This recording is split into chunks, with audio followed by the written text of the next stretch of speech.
आपके सामने केवल एक ही विचार रख रहे हैं।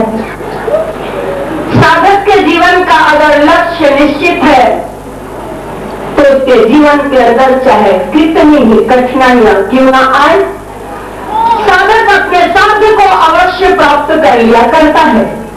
अपने लक्ष्य को एक दृढ़ निष्ठा की आवश्यकता है। अगर हमारे जीवन के अंदर दृढ़ संकल्प है और दृढ़ निष्ठा है, प्रेम है, चाह है, तो राह भी अवश्य मिलती है, मंजिल भी हमें अवश्य प्राप्त होती है और उस परमात्मा को हम अवश्य प्राप्त कर लिया करते हैं। अगर भक्त अपने जीवन के अंदर दृढ़ है तो यहां तक कहा जा सकता है कि भक्त के पीछे भगवान चलता है। ध्यान देना, कबीरा मन निर्मल भया, कबीरा मन निर्मल भया, अरे जैसे गंगा नीर। अगर तुम्हारा मन गंगा के समान पवित्र है, गंगा के समान निर्मल है, शुद्ध है। गंगा की खासियत क्या है? जल के समान नहीं, गंगा के समान। गंगा की शुद्धता क्या है? जल को अगर आप 4 दिन रखो तो उसमें कहीं ना कहीं कीड़े मकोड़े पड़ जाएंगे, लेकिन गंगा जल आप 10 साल रखे रहो उसमें कोई कीड़ा पड़ने वाला नहीं है। हमारे तुम्हारे जैसा मन नहीं कि अभी मन अच्छा, अभी मन खराब, अभी मन में बड़ी भक्ति। संत के पास है, बोले महाराज कुएं में से तो बड़ी दुर्गंध आ रही है। बोले जाओ गंगा जल डाल दो, गंगा जल डाल दिया, फिर भी दुर्गंध आ रही है। बोले अभी भी आ रही, बोले जाओ तुलसी जल डाल दो, वो भी डाल दिया। गुलाब जल डालो, वो भी डाल दिया। केवड़ा जल डालो, वो भी डाल दिया। है इत्र डालो, वो भी डाल दिया, लेकिन फिर भी दुर्गंध की दुर्गंध। आखिर रामनवमी भी आ रही, वो सेठ कहे हजारों रुपए खर्च करके हमें कुआं खुदवाया कि सबकी प्यास बुझेगी, लेकिन ये पानी तो बेकार है, देखो ये दुर्गंध तो आ ही रही है। आखिर का महाराज आप चलो ना, चल के देखो ना कि क्या बात है, क्या कारण है कि इसकी दुर्गंध समाप्त नहीं हो रही है। संत पहुंचे, तो संत पहुंचे तो जाकर के बोले बड़ी दुर्गंध इसके अंदर से आ रही, क्या कारण है? जब उसके अंदर झांक करके देखा तो कहने लगे भाई तूने क्या क्या किया है? बोले सब कुछ किया है, गंगा जल डाला, गुलाब जल डाला, तुलसी जल डाला, केवड़ा जल डाला, सब कुछ डाला। बोले ध्यान से देखो, ध्यान दो, बस थोड़ी चल जाएगी, मत हो, जरा और ध्यान से देखो कि इसमें है क्या। अरे इतने जल डालने के बाद भी इसकी दुर्गंध नहीं जा रही। हमारी तुम्हारी यही हालत है, देखते चलना है। कितना गंगा, कितना तीर्थ, कितना पुण्य, कितने पाठ, कितने पूजा, कितने मंत्र, कितने गुरु है, कितना सेवा, कितना सुमिरन, लेकिन एक व्यक्ति हाथ उठा दे कि मेरा मन बिल्कुल निर्मल है, गंगा के समान मेरा मन पवित्र है, गंगा के समान मेरा मन शुद्ध है, मेरे अंदर कभी कोई अपवित्रता आती, क्या कारण है? क्या कारण है? कभी विचार किया है कि इसके अंदर कारण क्या है? संत ने कहा, वो सेठ परेशान हुआ, मेरा तो सब किया धरा बेकार। संत ने कहा कि अब इसमें उतर के ही देखना पड़ेगा, झांक के देखना पड़ेगा। जब पानी में नीचे उतरे, क्या देखा? एक कुत्ता मरा पड़ा था, एक कुत्ता उसके अंदर मरा पड़ा था।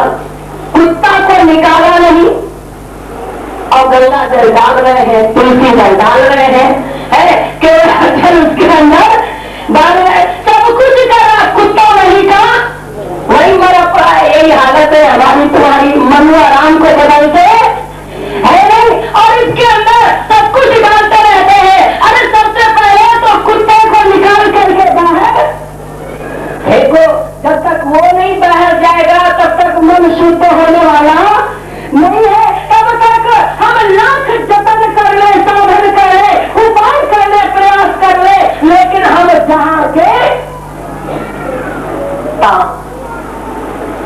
कबीराम मन निर्मल भया। संत ने कहा सबसे पहले इसको निकाल के बाहर करो, फिर मैं तुम्हें युक्ति बताता हूँ, फिर मैं तुम्हें उपाय बताता हूँ, फिर मैं तुम्हें साधन बताता हूँ। उसको निकाल करके फेंक दिया। 2 मिनट के अंदर जल को पवित्र कर दिया। कबीराम मन निर्मल भया। अरे जैसे गंगा नीर और पाछे पाछे हरि फिरत। अरे कहत कबीर कबीर, भगवान तो तुम्हारे पीछे पीछे चलेगा। भक्त के भगवान पीछे पीछे चलते हैं, संत के भगवान पीछे पीछे करते हैं। भगवान कहते उन्हों मुझे संत प्यारे। अरे उन्हों मुझे संत बहुत ही प्रिय है, क्योंकि संतों के हृदय में मेरा वास है, संतों के रोम रोम में मेरा निवास है। संतों ने काम क्रोध लोभ मोह राग द्वेष अहंकार को जीत लिया। और कहाँ तक कहूँ, संत मेरे प्यारे हैं, प्यारे तो ठीक है, और उन्हों मैं उन संतन का दास जिन्होंने मन जीत लिया। ध्यान देना, उन्हों मैं उन संतन को दास कि जिन्होंने मन जीत लिया। मैं तो उन संतों का दास हूँ जिन्होंने अपना मन जीत लिया है। और आगे कहते उन्हों वो संत मेरे तीर्थ है, वो संत मेरे तीर्थ है। उनकी तो चरणों की धूल चरणों की रज लेने के लिए मैं उनके पीछे पीछे चलता रहता हूँ। किनके पीछे? कि जिन्होंने अपना मन निर्मल बना लिया है, जिन्होंने अपना मन शुद्ध बना लिया है, जिन्होंने अपना मन पवित्र बना लिया है। कई दिनों से मैं आपको एक भक्त की सच्ची घटना सुना रही हूँ। ये कोई पढ़ी लिखी नहीं है किताबों की। आज वो महाराष्ट्र मंडल के अंदर भगवान श्याम सुंदर के साथ हैं। श्याम सुंदर रास लीला खेल रहे हैं। खेलते खेलते अपनी पायल राधा ने उतारी और दे दिया उस बावले को। कन्हैया ने भी क्या किया कि उन्होंने भी धीरे से अपनी जो है बांसुरी पकड़ा दी कि ये पकड़ लेना, क्योंकि मैं नाच रहा हूँ। उन्होंने अपनी पायल दे दी, उन्होंने अपनी बांसुरी बांगला लिए खड़ा है। रात समाप्त होती है, प्रातः 4 बज जाते हैं। श्याम सुंदर मंदिर में आ जाते हैं। बांगला अपनी मस्ती में खड़ा है, राधे रानी की पायल उसके हाथ है, कन्हैया की बांसुरी उसके पास है। वो बाहर खड़ा है, श्याम सुंदर राधा रानी के साथ मंदिर में चले जाते हैं। थोड़ी देर बाद पुजारी आया। मंगल आरती का समय होता है 5 बजे। मंगल आरती करने के लिए उसने जो है पट खोला, प्रभु का पूजन किया। जैसे आरती करने के लिए तैयार हुआ, बाहर से बावला चिल्लाता है, ठहरो ठहरो पुजारी जी, है अभी भगवान की आरती मत करो। बोले क्यों? अरे बोले बात ऐसी है पुजारी जी, बेचारे कन्हैया जी मेरे सामने अभी सोए हैं। अभी सोए हैं? अरे मैं तो रात को 9 बजे पट बंद करके चला गया, अभी कैसे सोए हैं? बोले नहीं है, ऐसा है कि कन्हैया जी गए थे रात ही खेलने के लिए। ध्यान दो, है मैं तुम्हें कह रहा हूँ ना कि अभी उनको रहने दो, सुबह 9 बजे आरती कर देना, 2-4 घंटे तो उनको आराम कर देना। पुजारी कहते बावला तेरा नाम है ना, तेरा तो दिमाग खराब हो गया है, तू क्या जाने। पुजारी ने एक ना सुनी, उसे अपने कर्म कांड का अभिमान है, उसे अपने पांडित्य का अभिमान है। भगवान के पुजारी बनो। ध्यान दो, अगर सच में तुम भगवान के पुजारी हो तो दावा है कि पूजा करते करते तुम पूज्य हो जाओगे। पूजा करते करते पूज्य भाव को प्राप्त हो जाओगे। है पूजा करते करते पूजक का रूप हो जाओगे। लेकिन तुम पूजा करो, केवल पूजा कोई ढोंग नहीं है, पूजा कोई बाहर की चीज नहीं है। लोग कहते पूजा से भगवान नहीं मिलता है, नहीं, पूजा से भी भगवान मिल सकता है।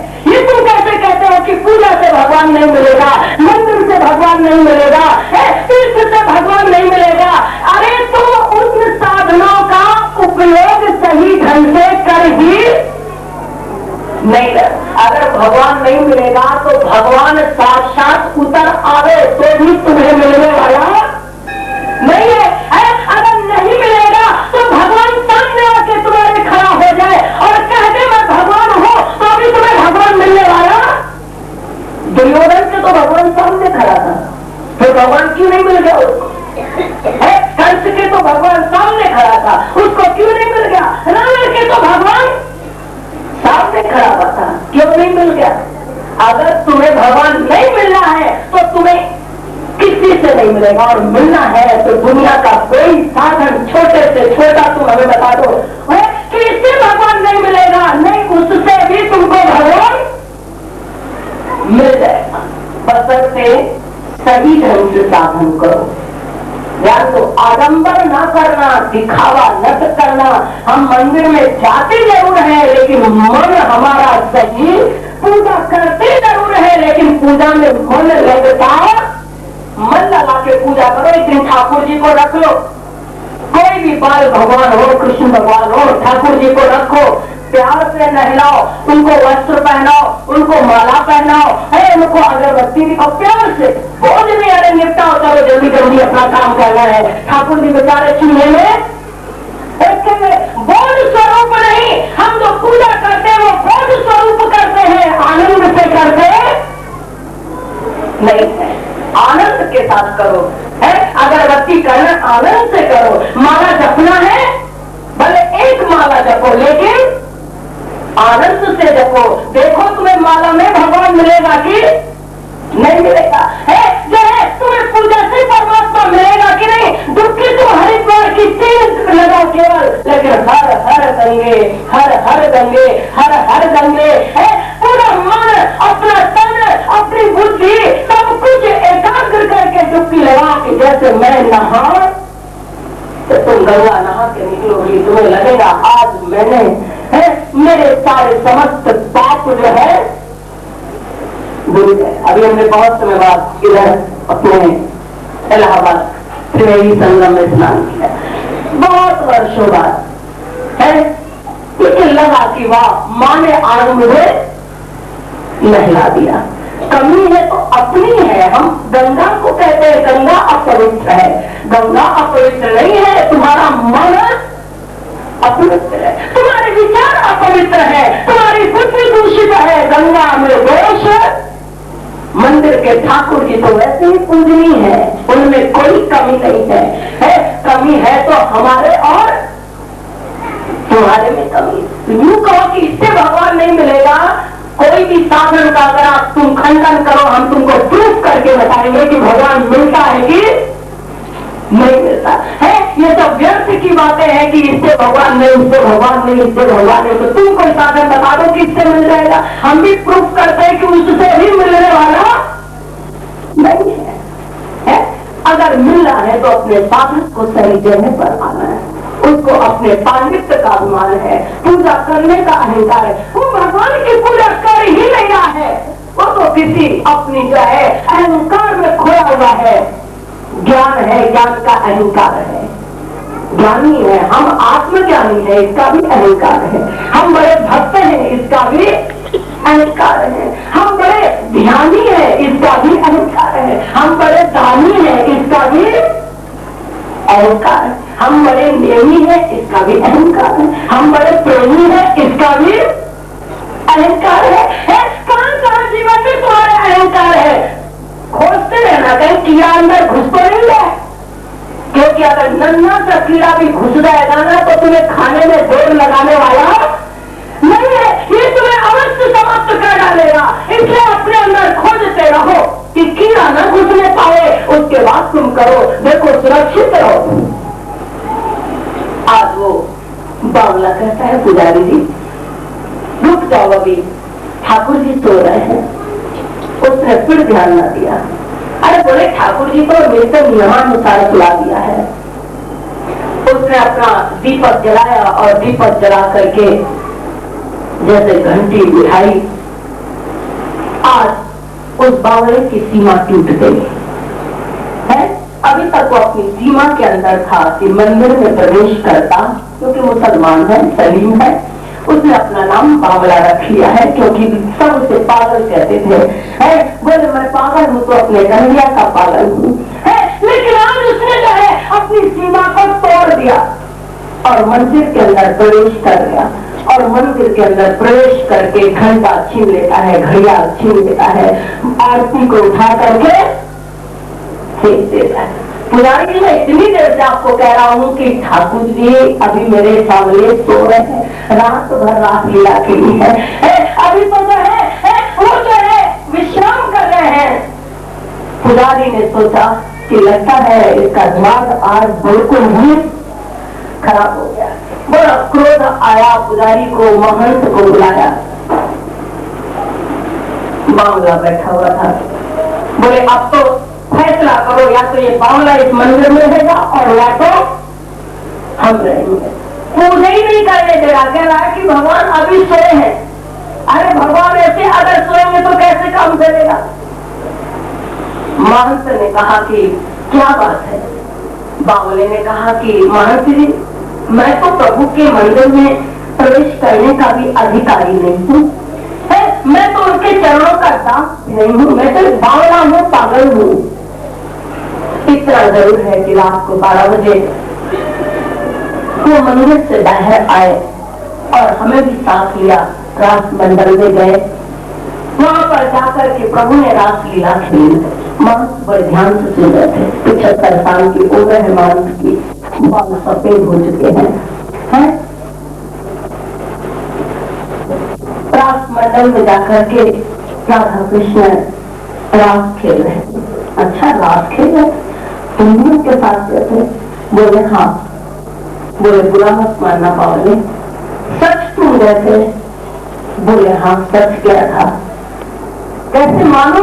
अचानक बावले को याद आया कि अरे रात को सुबह प्रातःकाल जल्दी जल्दी में कन्हैया मंदिर में चले गए, मैं तो उनकी बांसुरी और राधा रानी की पैगमुट तो मेरे पास ही है।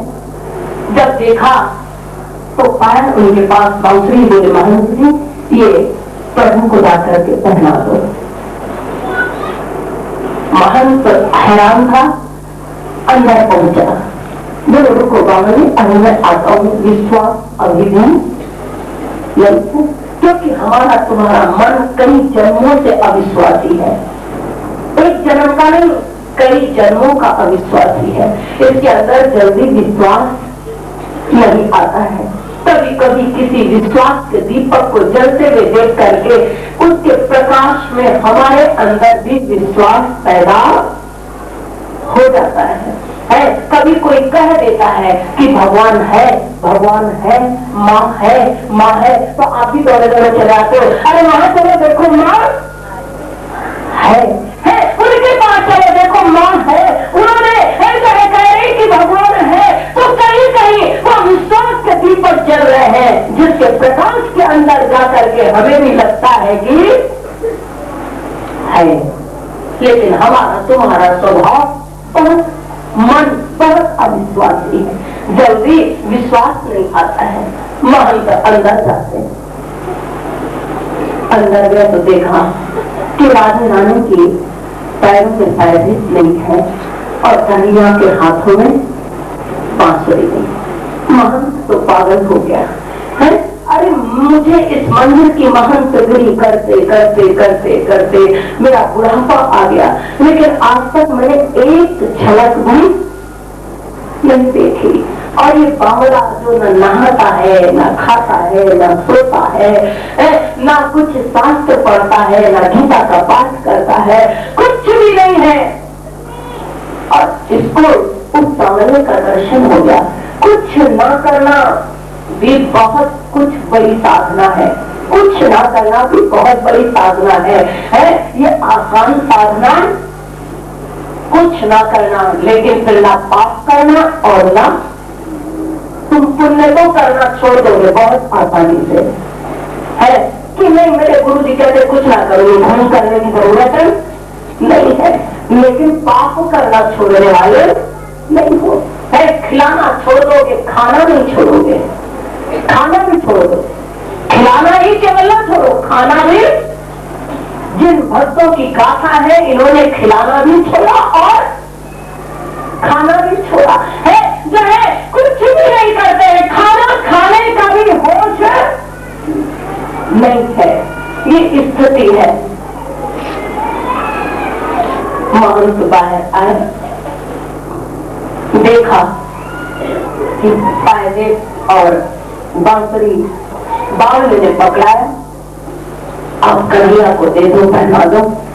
और बावला सोचने लगा, अब मैं मंदिर छोड़ के जा रहा हूँ। पागलों के समान है वो वहां से भागता है, और जब वो भागा, ध्यान दो, बावला आगे आगे चला जा रहा है।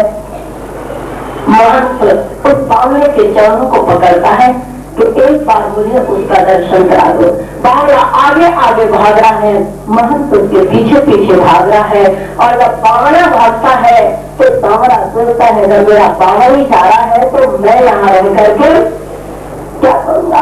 वो उसका बावला चला जा रहा है, ओ मेरा बावला,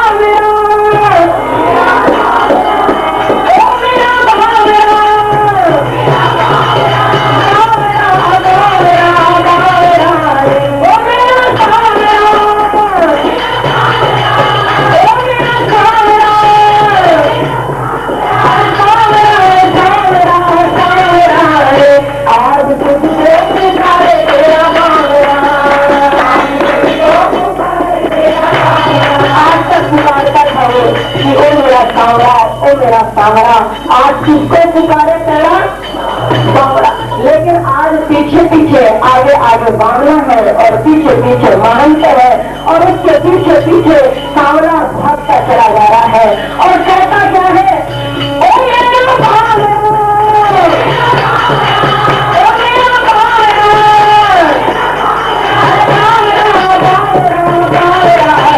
आज तुझको पुकारे तेरा सांवरा,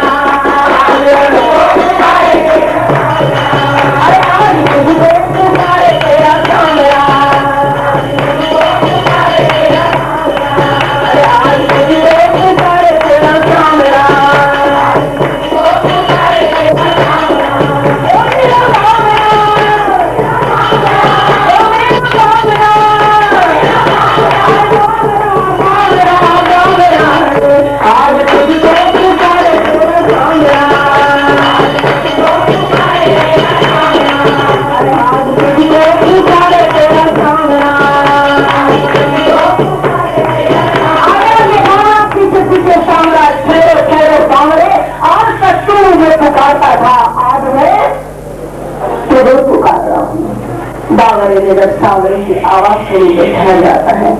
महंत महंत है, सांवरा कहता है, अगर तू इस मंदिर को छोड़ के जाएगा तो मैं भी इस मंदिर से चला जाऊंगा।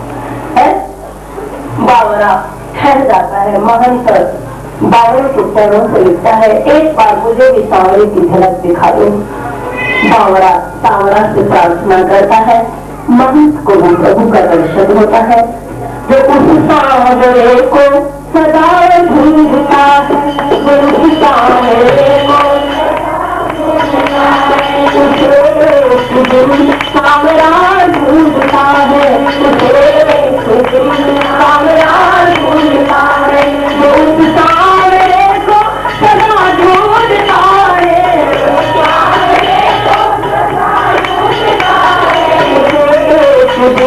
सांवरा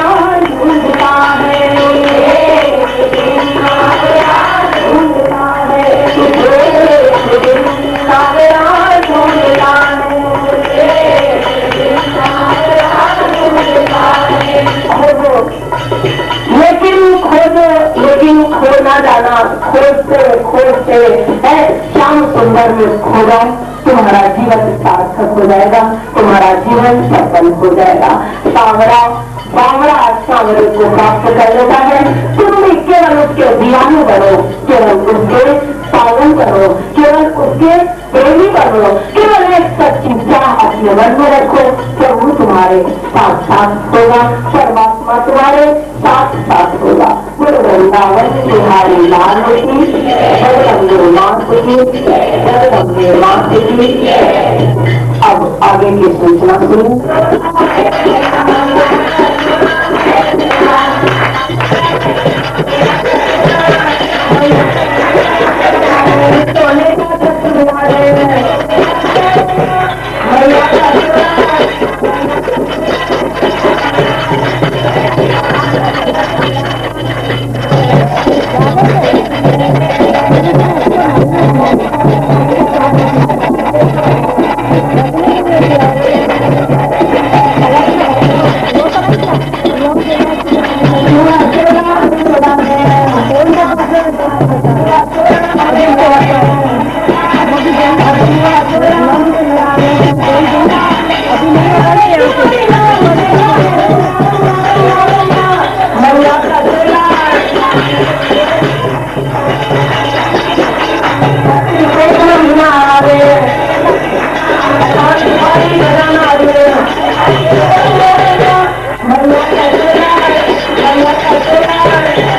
सदनंदवर्धनम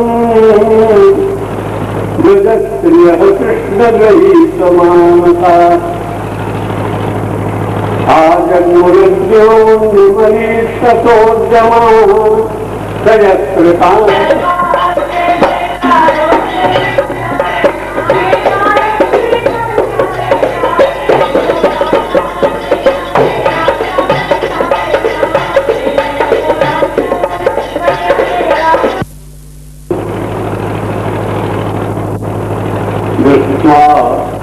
कुरुवन्तमखण्डमण्डलम् रमाननोहं नवतं कुमारम् स्वयं च तत्कोमल गोभिरञ्जितम् आज का चंद्रमा अपने पूरे प्रकाश से मेरे स्वच्छ निर्मल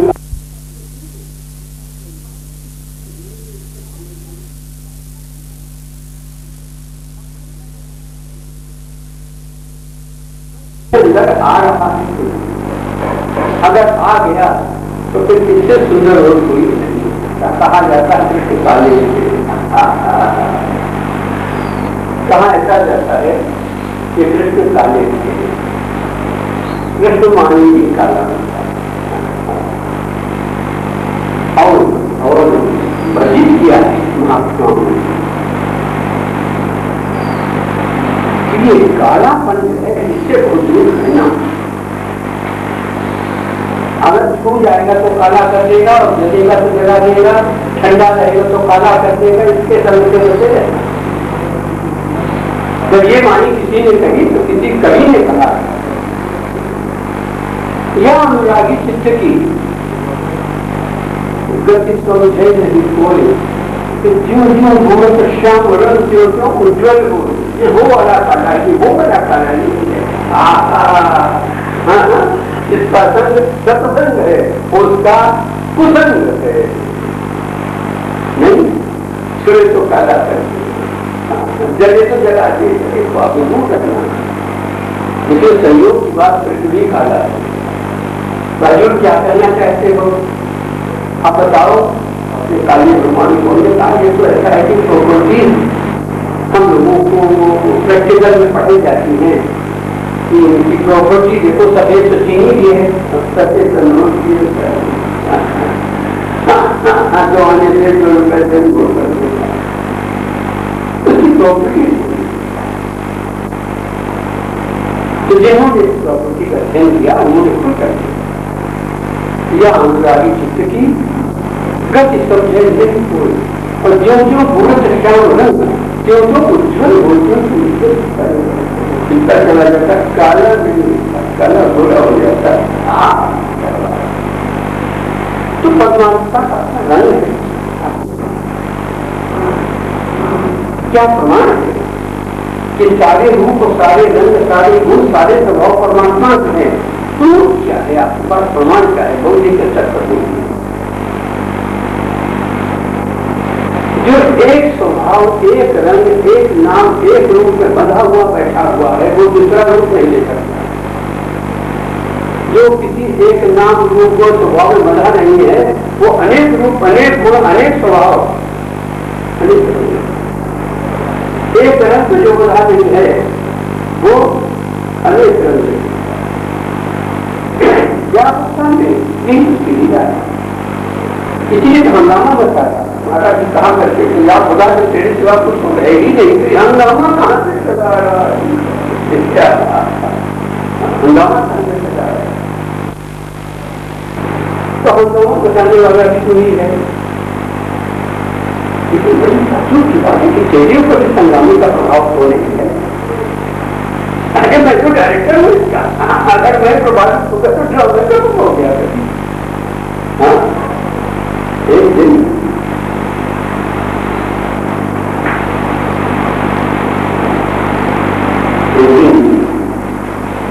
माया जी भगवान को कहा शुरू हो गई। भगवान ने कहा कि तुम हमारी चिर संगिनी हो, तुम्हारा विस्तार को लेकर के हम खेलते हैं तो हमारे बच्चों को बहुत करेगा। तो माया जी जो कुछ करती हूँ, अगर आप मेरा साथ छोड़ दे तो उसे ये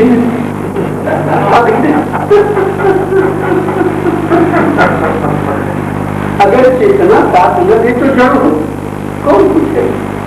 मट्टी की मूर्ति नहीं और संगमरमर की मूर्ति और राम की मूर्ति नहीं खड़ी हुई है। क्या बात मूर्तियों पर होता कहा जाता है, क्यों? अगर मूर्ति में कहीं चेतना जागृत हो चुके उसकी फिर कोई कीमत नहीं करा। मैं अपने बच्चे के लिए सारी कंट्रोल हुकूमत दे दूंगा, इसको जिंदा इसको चेतना का इतनी की कीमत आदमी देना चाहिए। क्यों भूला हुआ ये समझ में नहीं आ रहा, उससे दूर क्यों हो रहा है। आज सारा जगत चेतना को ढूंढ रहा है, उस परम चेतना जिससे सारा जगत चैतन्य काल तो मरा था, नहीं मरा नहीं। ये हमारे की पर्वत, ये बहती हुई गंगा, ये चलती हुई हवाएं, ये नीला स्वच्छ निर्मल आकाश, ये नाचते हुए मोर और चंद्रमा सामने चांद इतना सौंदर्य निकले में जड़ है, इतना लिविंग टच दे रहा है। केवल फर्क ये है कि वो मनीषी जो इनकी भाषा को समझते हैं, उनकी बातें कर लेते हैं, वो आपको बता देते हैं, आप इनकी भाषा को तो समझते नहीं, लेकिन इनके प्रभाव को भी आप इग्नोर नहीं कर सकते। कहीं न कहीं जीव उठता है, ये होता है बस भाई कहीं अब मुझे बाहर चलो, अब मुझे खुद सवाल नहीं चलो, अब मुझे कहीं नहीं जाता है। तो भगवान अनंत है और कथा अनंत है, चलती रहेगी। आज का विषय मैं यहीं पर छोड़ता हूं। एक मूल पर एक एटमॉस्फियर क्रिएट करिए। आज मैं सिनेमा देखने नहीं आया हूं, आज मैं सत्संग में आया हूं, तो मूल सब फुल एटमॉस्फियर और मूड जो क्रिएट कर लेता है वही महात्मा। तो झलक को ये जाने के पकड़ लेता है। यार ब्रेक कभी हुआ था तुम देखा नहीं था, निकल गया कितने भी दर्शन देखे निकल जाता है। दर्शन नित्य होता है, अगर भगवान नित्य है तो दर्शन नित्य होता है बस। और भगवान नित्य नहीं है तो नित्य दर्शन नहीं। अगर भगवान नित्य है तो वही एक ऐसा साथी है जो सदा सदा आपका साथ देगा। दुनिया में सब कुछ भूल जाना, बस एक बात मेरी याद रखना कि जिंदगी एक सफर है और सफर अकेले में बड़ा अजीब हो जाता है। एक साथी भीड़ नहीं, एक चाहिए। हम सफर, हम सफर, हम ख्याल, कहीं हम वतन हो तो और बस एक मिल जाए, एक दोस्त चाहिए तो जिंदगी का सफर अच्छा तो उसके लिए क्या दोस्त में दो होता है और दोस्त की बड़ी भाषा परमात्मा क्या दो सत्य। जब दोनों तरफ सत्य है तो तभी दोस्ती चलेगी। अगर एक तरफ सत्य है तो दोस्ती, एक तरफ सत्य है ये तो आपके हाथ में है, तो सर के तरफ क्या करेंगे? जो सरकार को भी सत्य बना के मानेंगे आपके हाथ में नहीं। एक सत्य और है, वही परमात्मा है। एक दोस्त और है जो सदा आपका साथ मिलेगा।